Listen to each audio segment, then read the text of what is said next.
blind leaders don't make good leaders.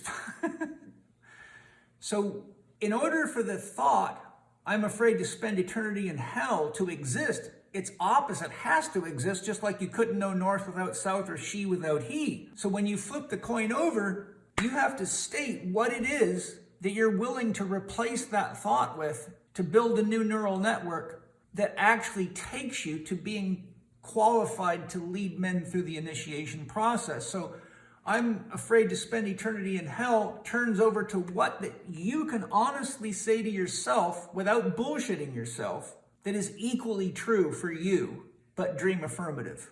I'm afraid to spend eternity in hell. That's a program that's running in your unconscious. Okay? So if you were to replace that program with another program that, if lived, works towards qualifying you to be a guide through initiation process, what would the thought be? Let's work on it. I'm going to pretend I'm you now. This is what it looks like when you lose your hair. I'm afraid to spend eternity in hell. Dream to guide people through the initiation process. Flip it over. My trip through hell has been very educational, but I realize that hell and heaven are just concepts in my mind. I choose to walk the middle path. What's the middle path between heaven and hell? It's the heart, and it's being realistic. It's about recognizing when we're deviling ourselves versus when we're angeling ourselves. It's about, how do I take scary thoughts and painful experiences and past traumas and use them as lessons of awareness as to how I'm using my creative abilities so I can create more of what I want and less of what I don't want. So I'm afraid to spend eternity in hell. What a great experience I've had. I'm ready to graduate out of that belief and that idea. I don't need more of that. I am now ready to transition. And whenever that thought arises in my head, I say, thank you, dear pain teacher, for showing me where I have a mind virus. And you state the positive thought out loud and you emotionalize it so that you put as much charge through the nervous system by aligning yourself. Can you say to me with conviction, I have learned my lessons by walking through hell, and I'm ready to transition into a more dream affirmative way of thinking and living. I'm afraid to spend eternity in hell. Heaven and hell are just beliefs in people's minds. Then you can say, I choose to live in the middle, the Tao. Okay, well, let me quote a passage for you. The Tao is deeper than deep. It is blacker than black. It is older than God. What is Lao Tzu telling you? It tells you that God is an idea, that the Tao, the true Tao, cannot be spoken. There's two Taos, the one that can be spoken and the one that can't be spoken.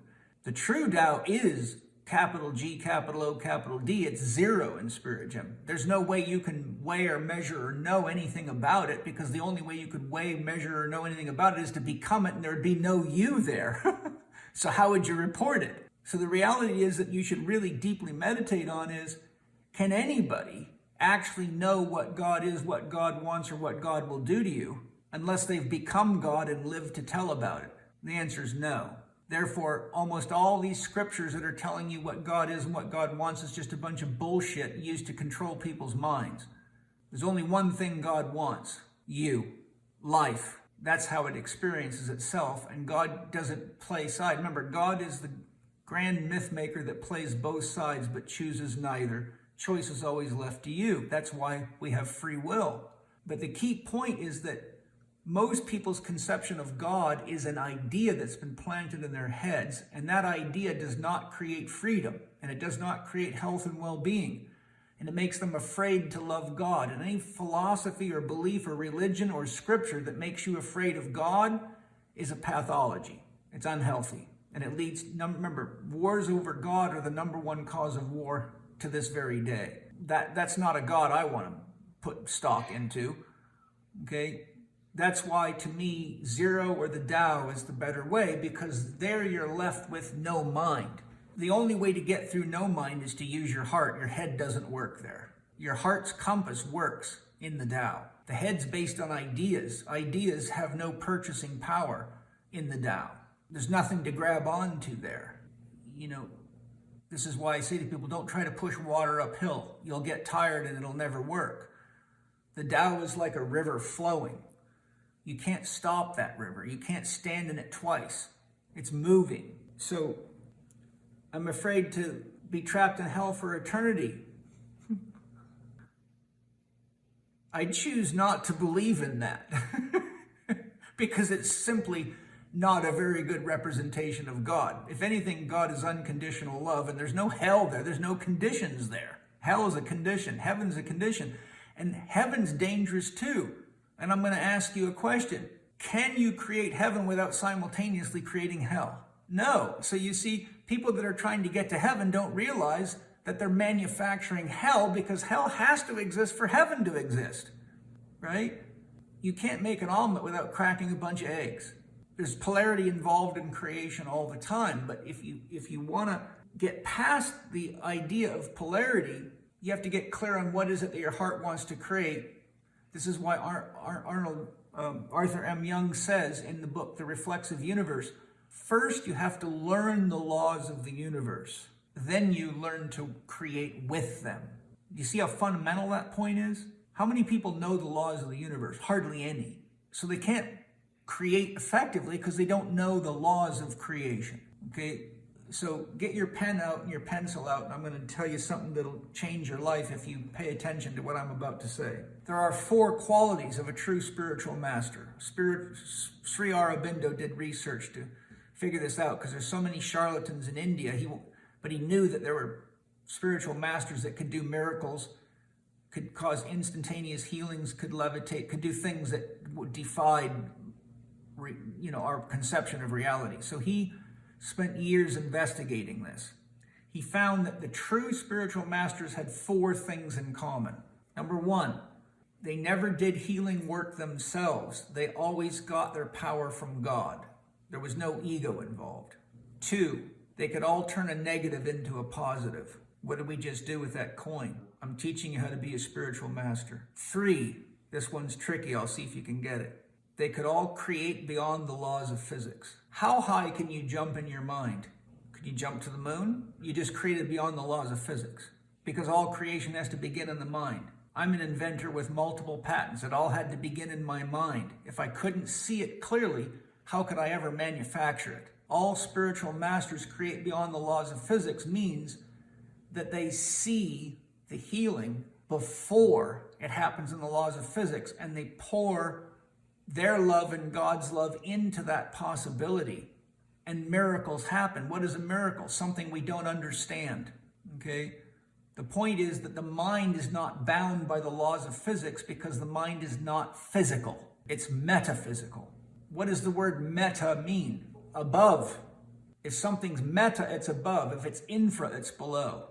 Okay? So metaphysics is the study of the forces, the powers, the influences, and the laws that control the physical world. That's the spiritual dimension.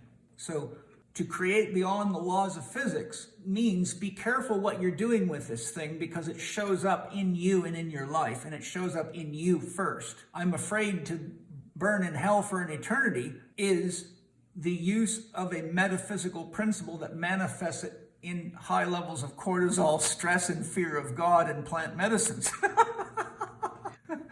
This teaches you how to create beyond the laws of physics and get clear what your dream is, so you are emotionally invested and your heart's invested in energizing the possibility that you choose to live, because you're an adult and you have the ability to create. It doesn't take any more energy to create the fear of burning in hell than it does the possibility to live in the middle and use your mind to create what you want and your heart to give and receive love, does it? I tell people all the time that come to me all fucked up and sick and broken, congratulations. And they look at me and say, congratulations, what do you mean? I say, isn't it amazing how powerful your mind is? Look what you've created. And then they say, what do you mean? I say, well, the exact same amount of energy it took to get your cancer and your fucked up life and relationships, if you convert it to creating something you want, will work just as good. You just have to learn to focus on what you want and be true to yourself and congruent with the creative process. And all creation emerges from thought to word to deed. First you have to think it, then you have to express it verbally. That lowers the vibration and crystallizes the thought into word, and the deed is the act of making it happen. Think about your new house, plan it, word, build it. There's no way around that, okay? So the third criteria of a spiritual master is the ability to create beyond the laws of physics and live true to what they're creating. And finally, true spiritual masters create equanimity and harmony wherever they go. Why? Because they're in such a state of harmony that just being in their presence creates a field of resonance that stabilizes people. And that's why people fall in love with gurus, because without even the guru saying a word, they feel so much better around them because they're coherent human beings. Whenever you're with a coherent human being, it actually has a stabilizing force on anybody that's less coherent. So somebody that is heart breathing and practicing and living from their heart and has empathy and compassion for the fact that God loves to get lost and found and will torture itself into awakening, realizes that the best thing you can do is create a field of love around you and do the best you can do to help people. And that's the silent lover and the silent teacher. No matter where you go, you're having a healing effect on everyone that's in a greater state of chaos than you are. And the more harmonically balanced you get, the greater that field of harmony is and the greater the reach it is. That's what we're working on in Spirit Gym. All of us, all the time, whether you know it or not. And if you're not aware of what you're working on, then you're probably creating more of what you don't want, because you can only be acting out of your unconscious, which is filled with religious ideas, political ideas, social ideas, and mom and dad's unfinished business. So what are we doing in Spirit Gym? We're drawing our power from unconditional love, because that's the only source of real power. We're turning a negative into a positive whenever we can. What does the credo say? I turn challenges into opportunities. We're creating beyond the laws of physics, which means we take responsibility for the power of our mind, and we realize that we have, to the degree we can create pain and dysfunction and lack in our lives, we can redirect our intention, our awareness, and our commitment to creating what we want instead of what we don't want. And finally, we commit ourselves to creating equanimity and harmony wherever we go, whether we're talking or not. That's why I do a spiritual practice. That's why I committed myself to Tai Chi for 18 years straight. That's why I did a year of sun gazing for an hour every morning and every night. Because I would be a goddamn idiot to ask you guys to do something that I hadn't committed myself to, because if I didn't commit myself to it, I would never know whether it worked or not. And I might as well be an internet influencer with 1 million bots looking like people that I purchased. Like, that's what we're here to do. The reality of it is it's a lot harder to do than it is to say. But that's why it's called Spirit Gym. We're in a gym to grow physically, emotionally, mentally, and spiritually. And it is only through that process that God becomes aware of itself. Always remember, if you want proof of God, just go stand in the mirror and say the words, I am. Because if it wasn't for God, you could not be. And if you want proof that God needs you, because without you, God does not know it exists. It doesn't matter what I believe. Until you're aware of God, there is no God. When you're truly aware of God in yourself, God at that moment realizes itself in you, and then and only then is God alive. Do you understand that? No matter how many enlightened Buddhas or Jesuses or Krishnas walk the planet, all they're doing is showing you what it looks like to realize God inside of themselves, and that's when the relationship really begins. Love is the verb of God. You cannot put a noun to God. Anyone that uses nouns for God does not know what God is. They're lost and confused. There's only one way to God, and that is to love. And I don't mean way like path. I mean one way to express God. And love is the hardest path of all. Learning to manage ourselves in love relationships of any kind is the school in which God realizes itself.